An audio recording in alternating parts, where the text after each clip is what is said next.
First of all very good morning to all. तो आज जो हमारा टॉपिक है क्लास 8 के लिए है। तो हम लोग लास्ट डे पढ़े थे कि किस तरह से सॉइल को प्रिपेयर करना है। सॉइल की प्रिपरेशन हमारी हो गई, तो हमने आपको बताया था किस तरह से आपको प्लग करना है, फिर किस तरह से उसको लेवल करना है, फिर किस तरह से उसको मैन्योर करना है। आज का जो सबसे इंपॉर्टेंट टॉपिक है हमारा वो है सोइंग द सीड। ये बहुत अहम हिस्सा है कि आप कोई भी चीज़ों को काम जब आप करवाना चाह रहे हो तो आप उसको सो करना बहुत ज़रूरी, मतलब सीड को आपको बोना तो ज़रूरी है, तब उसके बाद जाके आगे कुछ प्रक्रिया बनेगा ना, तब जाके आप पौधा उगेगा, इज़न्ट इट।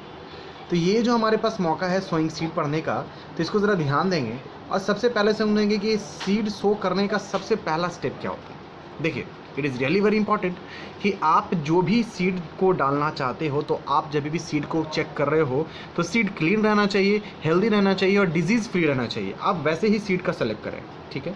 सेलेक्ट करने के बाद एक फिंगिसाइड्स होता है। देखिए, ये जो टर्म जहाँ भी साइड्स वाली टर्म आ जाएगी ना, CIDES, एक बात इसका मतलब समझ लेना है गाइस कि जहाँ भी CIDES ये टर्म जो आ रहा है, जिसको हम फिंगिसाइड्स कह रहे हैं, इसका मतलब एक ही बात है कि साइड्स देखने, सुसाइड्स होता है, फ्यूटिसाइड्स होता है। साइड्स मतलब होता है कोई भी चीज़ों का मारना। तो यहाँ पर फिंगी है, मतलब क्या, यहाँ पर फिंगी नहीं, इसको actually it is known as what, fungi. Fungus को मारने वाला जो कंटेंट होगा, केमिकल होगा या दवाई होगा, उसको हम क्या कहेंगे, फिंगिसाइड्स। तो यहाँ पर chemicals which kills disease causing fungus are spread over the seeds as an added precaution. तो जितने सारे भी पहले बीज वगैरह बोए जाते हैं तो उसके ऊपर क्या करना जाता है, क्या किया जाता है, एक फंगिसाइड छीटा जाता है, ताकि अगर उस पर कोई तरह का अगर फंगस एडेड होगा तो अपने आप क्या हट जाए और ख़त्म हो जाए। अब सीड्स हैव टू बी सोन, ठीक है। तो सीड्स को सोन करने के बहुत तरह की चीज़ें आपको दिमाग में रखनी पड़ेगी। जैसे कि सबसे पहला क्या है कि सीड को एग्जैक्ट उसका जो डेप्थ है वो डेप्थ में वो पहले सो हो। दूसरा, उसका राइट इंटरवल। राइट इंटरवल मतलब क्या, कितना गैप है, मतलब अगर दो बीजों के बीच में कितना गैप है, ज़्यादा तो नहीं है, कम तो नहीं है। उसके बाद अगर बोला जाता है अगर सीड को आप ज़्यादा डीप इनटू द सॉइल आप बो दोगे तो क्या हो जाएगा कि उसको एयर मिल नहीं पाएगा और due to lack of air seed बर्बाद हो जाएगा। लैक ऑफ एयर मतलब क्या, एयर की कमी से। एंड अगर आप सीड को कुछ ज़्यादा पास बो दोगे या फिर सरफेस के ऊपर, मान लेते कि एकदम अंदर बो दिए तो सीड के बिना, मतलब हवा के बिना मर गया। लेकिन अगर आप सरफेस पे बो दिए तो उसको क्या करेंगे, चिड़ियाँ खा लेंगे, तो ये दिक्कत हो जाती है। अगर आप सीड्स को पास बोगे तो क्या दिक्कत होगा, प्लांट जो है उनको इनफ सनलाइट नहीं मिलेगा, वाटर नहीं मिलेगा और न्यूट्रिएंट नहीं मिलेगा। And if they sown too far, space is wasted. अगर आप काफ़ी दूर बो देते हो तो वो स्पेस भी वेस्ट हो जाता है। तो ये बहुत सारी चीज़ों को हमें ध्यान में रखना है और आगे बढ़ते चलना है कि सीड को हमें सोन कैसे करना है। तो यहाँ मैं आपको आज एक बताने वाला हूँ चीज़, एक प्रोसेस होता है ब्रॉडकास्टिंग। तो ब्रॉडकास्टिंग में कुछ नहीं बल्कि आप क्या करना है, सीड को मुट्ठी में लेना और ऐसे ऐसे छींट देना है, ठीक है, इसको कहते हैं ब्रॉडकास्टिंग।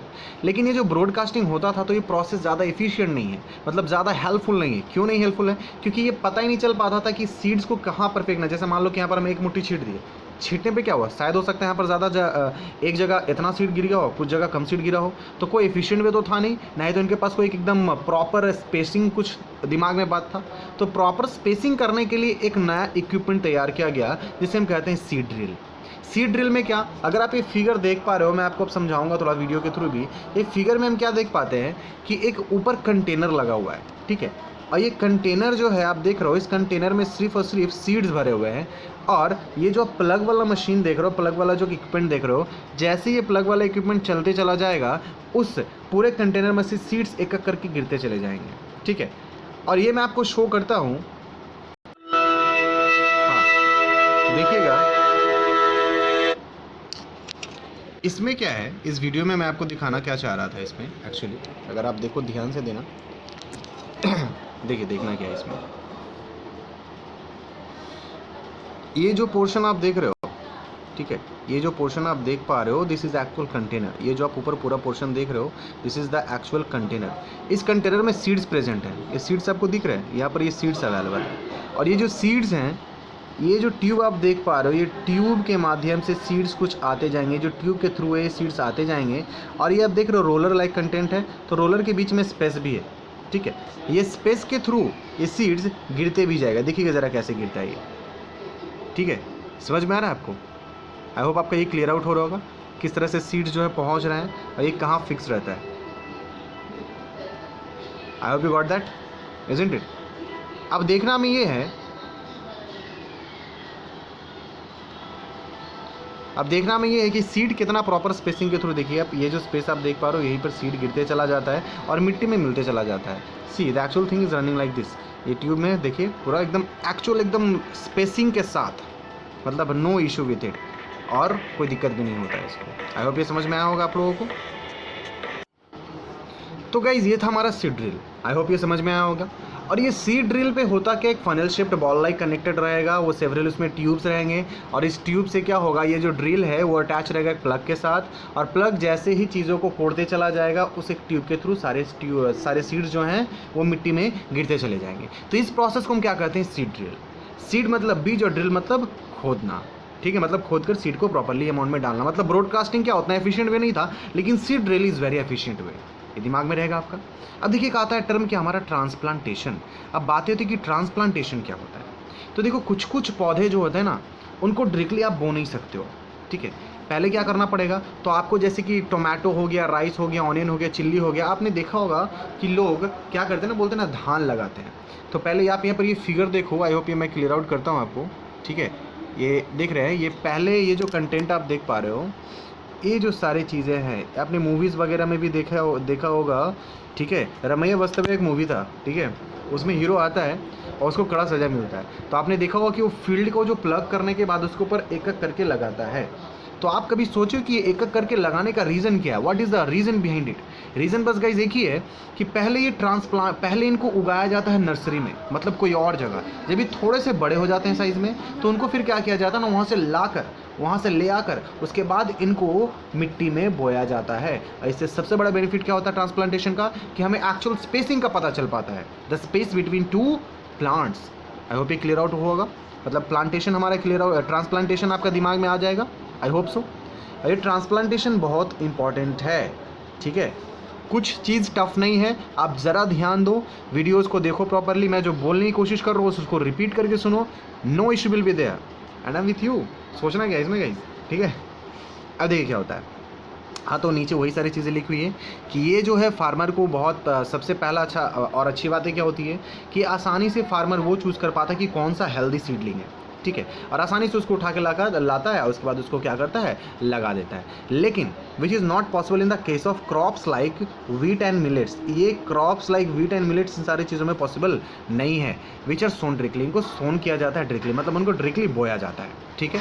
ट्रांसप्लांटेशन से सबसे अच्छा जो फ़ायदा है बस वो स्पेस का होता है, साथ साथ में एफिशिएंट सनलाइट मिलता है, वाटर मिलता है, न्यूट्रिएंट मिलता है। क्लियर आउट रहेगा। उसके बाद चलते देखते हैं इम्प्रूविंग सॉइल फर्टिलिटी। तो बात होती है कि सॉइल फर्टिलिटी को इम्प्रूव अगर करना है तो हमें क्या करना पड़ेगा। तो सबसे पहले देखिए कि ना सॉइल फर्टिलिटी का मतलब क्या होता है, हम लोग इस बात को समझेंगे। एक्चुअली गाइस क्या होता है कि जब भी मिट्टी बहुत प्रयोग किया जाता है, ठीक है, तो वो अपनी फर्टिलिटी को खो देता है। तो सॉइल को फर्टाइल मेंटेन रखने के लिए, उसकी फर्टिलिटी को मेंटेन रखने के लिए हमें कुछ ना कुछ करना पड़ेगा, क्योंकि हम ही उसके ऊपर बो रहे हैं, कोई बाहर वाला आकर उसका फर्टाइल मेंटेन करेगा नहीं।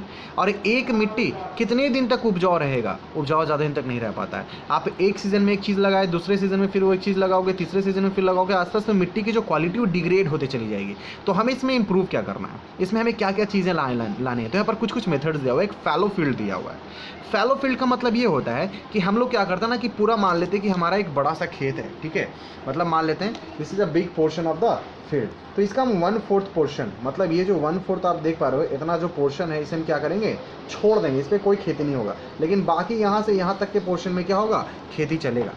तो ये जो बाकी आपका 3/4 वाला पोर्शन में जिसमें खेती चल रहा है, आपने 1/4 को छोड़ दिया। 1/4 को क्यों छोड़ दिया, 1/4 को छोड़ने का बस रीज़न ये है ताकि वो आस्ते आस्ते उस पर माइक्रो ऑर्गेनिज्म एक्ट करें, माइक्रो ऑर्गेनिज्म एक्ट करेंगे, डिकम्पोजर्स एक्ट करेंगे, और वो प्रोसेस ऑफ डिकम्पोजिशन के कारण वो क्या करेगा ना, फिर से अपने फर्टिलिटी को गेन कर लेगा। आपने क्या किया, धान आपने उठाया, उठाने के बाद उनमें जो पौधे लगे थे आपने उसको छोड़ दिया, या तो आप उसमें जो पौधे थे आपने उसे काट के छोड़ दिया। तो काटने के बाद जो भी पौधे कटे उसके ऊपर माइक्रो ऑर्गेनिज्म एक्ट करेंगे, माइक्रो ऑर्गेनिज्म उनको क्या करेंगे, डिकम्पोज करेंगे, मतलब सिंपलर फॉर्म में तोड़ेंगे। और आपको मैंने बताया था कि कोई भी बॉडी में कंटेंट में पाया जाएगा नाइट्रोजन, तो वो नाइट्रोजन के मदद से क्या करेगा ना, सॉइल और फर्टिलिटी गेन कर लेगा, और फिर बाद में आप उसमें जब सीड लगाओगे तो वो आसानी से उगेगा। फैलो फील्ड समझ में आया, ठीक है। 1/4 को छोड़ देना है, और फिर जब वो फर्टिलिटी गेन कर ले तो फिर उसको यूज़ करना है। फर्टिलिटी कैसे गेन करेगा, ऑब्वियस बात है, उसमें जो प्लांट लगा था उसको काट के छोड़ देना, उस पर माइक्रो ऑर्गेनिज्म एक्ट करेंगे, उसके बाद डिकम्पोजर एक्ट करेंगे, और उससे नाइट्रोजन क्वांटिटी वो मिट्टी में मिल जाएगा, और उससे वो बेनिफिशियल हो जाएगा प्लांट के लिए। दूसरा हमारा क्रॉप रोटेशन है, बहुत इंपॉर्टेंट है। क्रॉप रोटेशन में क्या होता है गाइस, देखिए क्रॉप रोटेशन की बस एक ही बात है कि यहाँ पर क्रॉप बोला गया रोटेशन, मतलब आपको रोटेट करना है। अब रोटेट किसको करना है, ठीक है, तो क्रॉप को रोटेट करना है। हमेशा क्या होता है ना कि अगर आप एक ही तरह का क्रॉप बार बार एक ही जगह लगा रहे हो, बार बार एक ही मिट्टी पे लगा रहे हो, तो उस मिट्टी की क्वालिटी डिग्रेड हो जाती है। तो हमें क्या करना है, हमें इस सीज़न में एक क्रॉप लगाना है तो दूसरे सीज़न में कोई और क्रॉप लगाना है, ठीक है। एक सीज़न में कोई और क्रॉप लगाना है तो दूसरे सीज़न में कोई और क्रॉप लगाना है। इससे क्या होगा कि सॉइल जो है, जैसे मान लेते कि एक बहुत ही ज़्यादा, जैसे अब मैं एग्जांपल आपको यहाँ पर देता हूँ, मैंने एग्जांपल यहाँ पर देखा है बहुत सारा। Hold a minute. तो देखिए यहाँ पर कुछ पैटर्न बना हुआ, मेज mustard, rice pulses jute, rice wheat pulses और मस्टर्ड। करना क्या है, हमें बस ज़्यादा कुछ नहीं करना है। अगर मान लेते कि इस सीज़न में हम मेज लगा रहे हैं, ठीक है, तो एग्जैक्टली इसके बाद वाले सीज़न में हमें क्या लगाना है, मस्टर्ड, ठीक है।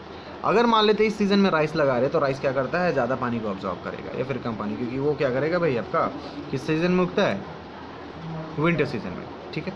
तो राइस मान लेते हैं कि ज़्यादा पानी ऑब्जॉर्व नहीं करेगा, कम हल्का फुल्का लेगा, लेकिन उसके बाद वाले में पल्सेस लेगा, वो ज़्यादा फर्टिलिटी का इस्तेमाल करेगा। उसके बाद जूट लेगा, वो कम फर्टिलिटी का इस्तेमाल करेगा। उसके बाद राइस व्हीट पल्सेस मस्टर्ड सबसे अच्छा माना जाता है। एक बार राइस इस सीज़न में, फिर आप व्हीट उगाओ, फिर अगले सीज़न में पल्सेस उगाओ, फिर अगले सीज़न में मस्टर्ड उगाओ। इस तरह से क्या होता है ना कि जब बहुत तरह के डिफरेंट क्रॉप्स की जो डिफरेंट न्यूट्रिएंट्स की रिक्वायरमेंट है, वो क्या करता है, सॉइल की फर्टिलिटी को बरकरार रखता है। आई होप ये समझ में आया होगा। तो देखिए यहाँ पर लिखा हुआ भी है ये बात कि different crops of different nutrients requirement. अगर आप सेम तरह के क्रॉप को सेम फील्ड पे हर सीज़न बाई सीज़न को उगाते रहोगे तो सॉइल की जो फर्टिलिटी है वो डिफिसिट करते चली जाएगी, ठीक है।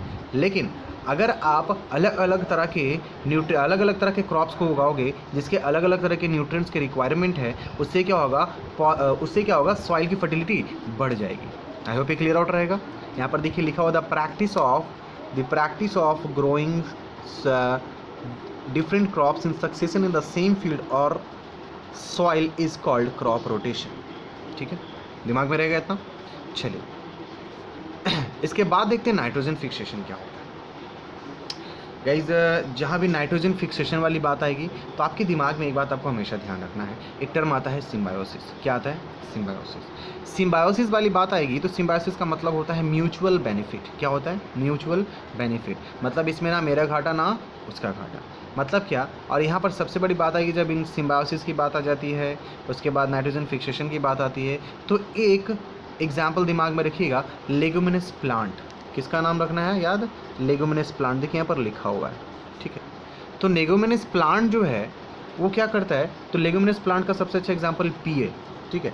तो पी वाले जो पौधे होते हैं वो करते क्या हैं, तो कुछ नहीं करते हैं बल्कि उनके जड़ों में, उनके रूट्स में एक राइजोबियम नाम का बैक्टीरिया आके चिपक जाता है। राइजोबियम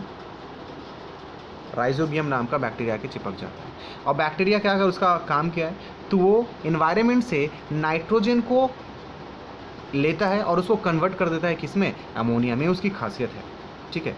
तो ये जो अमोनिया में कन्वर्ट कर दिया, तो अमोनिया जो है पौधे के लिए बहुत हेल्पफुल होता है प्रोटीन बनाने के लिए, ठीक है। ये जो प्रोसेस होता है जिसमें एटमॉस्फेरिक नाइट्रोजन को कन्वर्ट किया जाता है एक यूज़फुल कंपाउंड में, ठीक है, एक यूज़फुल कंपाउंड में, इसको हम क्या कहते हैं, नाइट्रोजन फिक्सेशन या फिर नाइट्रोजन फिक्सिंग। ध्यान रहेगा। अब बातें होती है कि इसके रिटर्न में फ़ायदा क्या है, ठीक है, बैक्टीरिया को फ़ायदा क्या है। देखिए होता क्या है, अगर राइजोबियम बैक्टीरिया कभी भी रूट नोड्यूल्स में चिपका हुआ है, अगर रूट नोड्यूल्स में राइजोबियम बैक्टीरिया चिपका हुआ है, ठीक है, मान लेते दिस इज़ बेसिक रूट, तो राइजोबियम बैक्टीरिया को क्या चाहिए, तो राइजोबियम बैक्टीरिया रूट में क्यों चिपका हुआ है, ताकि रूट के फ्लोएम से उसको फूड मिल पाए, शुगर मिल पाए, तो इसको शुगर प्रोवाइड करेगा। मतलब root is going to provide the sugar to the rhizobium bacteria. और राइजोबियम बैक्टीरिया क्या कर रहा था, नाइट्रोजन बना रहा था, नाइट्रोजन से अमोनिया बना रहा था, तो वो नाइट्रोजन से अमोनिया जो बनाएगा वो किसको देगा, पौधे को देगा। तो ये पौधा राइजोबियम बैक्टीरिया को फ़ायदा पहुंचा रहा है, राइजोबियम बैक्टीरिया पौधे को फ़ायदा पहुंचा रहा है। मतलब ये एक दूसरे के लिए एक बेनिफिटेड, बोल सकते हो एक बेनिफिटेड कमिट किया हुआ एक डील है कि आप मेरे लिए करो, मैं आपके लिए करूँगा, इससे मेरा भी फ़ायदा होगा, इससे आपका भी फ़ायदा होगा, दोनों में से कोई नहीं मरेंगे। तो ये जो फ़ायदा वाला चीज़ है, such a mutually beneficial association, between two organism is called symbiosis. मैंने आपको सिम्बायोसिस का मतलब क्या बताया था, म्यूचुअली बेनिफिट या म्यूचुअल बेनिफिट। ठीक है, आई होप ये क्लियर आउट हुआ होगा। जहाँ भी दिक्कत रहे जस्ट गिव अ कमेंट, जहाँ भी इशू हो फिर से रिपीट करके वीडियो को देखना है। बहुत ब्रॉड और एक्सप्लेन करके बताया जा रहा है ताकि आपको हल्का भी दिक्कत ना हो। ठीक है, घर में बैठे रहें, सेफ रहें and have a nice day.